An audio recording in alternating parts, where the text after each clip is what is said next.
Well, vaping among teens in the U.S. is rising at an alarming rate. That's according to a new study that found 1 in 5 high school seniors said they vaped within the past month. It's also a trend that's spreading right here at home, specifically the trend known as juuling. Here's Fox 12's Haley Rush with what parents should know. No, you won't see very many kids smoking cigarettes on school grounds these days, but you may see this sleek, small vape pen called Juul. And if you haven't, chances are your kids have. In cars before and after school, you see kids using them. You would go into the bathroom stalls and there'd just be girls in the stalls all basically taking hits of their Juuls. Even in classrooms, like when the teacher turns around, people just like swipe it out of their bags and take a hit. Juul, or juuling as high school kids call it, is actually named after this vape brand. It works like an e-cigarette, but looks more like a thumb drive. It can even charge in a computer's USB port. It's one of those things that can be used discreetly. Beaverton School Resource Officer Sergeant Kevin McDonald says he comes across Juul more often than not. I would say it's almost daily with all the schools that we service. And if you ask teenagers in Beaverton schools, it truly is everywhere. And it became almost like an epidemic in our school.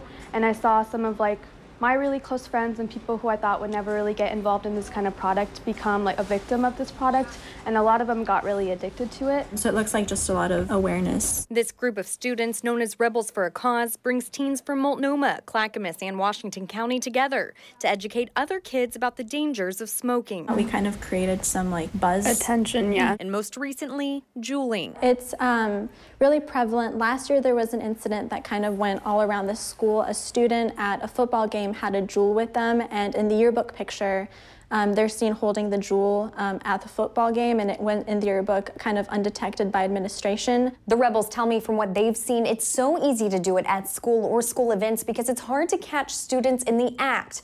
For one, it doesn't look like a vape pen. It also doesn't make a very big vape cloud. It only has a faint, fruity smell. I think it happened really fast, so administration kind of has a lack of education or background on what it is, and they weren't able to put a stop to it when it started happening. Gwen Ashcombe with Washington County Public Health says the product first launched in 2015. Juul definitely marketed to our kids. All their advertising, everything they've done is got a youth perspective. They use the term get vaporized, bright colors, used a lot of young people in their advertising. She says Juul has the strongest nicotine concentrate of any similar product on the market, and 200 puffs of it equals a pack of cigarettes. So Juul has a high potential to be really addictive. And she guesses that's one reason why kids are now taking it to the place they learn. So that's telling us that they got to use in short time intervals, which means an addiction has probably already taken hold, and that's why they need to use it throughout the day. And while Washington County Public Health doesn't collect data on Juul itself,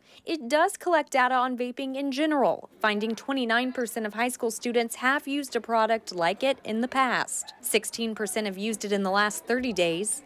And only 40% of students think it's harmful. Nicotine has a way of priming the brain, changing the brain. So what we're seeing is as their brains are developing, it can affect their learning abilities, memory, focus. And if you go to Juul's website, it calls the product a satisfying alternative to cigarettes.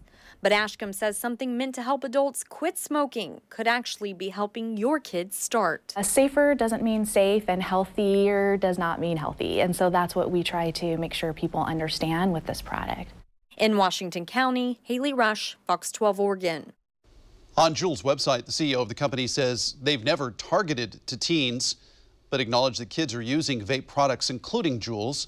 To help combat that, they've recently stopped selling flavor Juul pods at shops and convenience stores.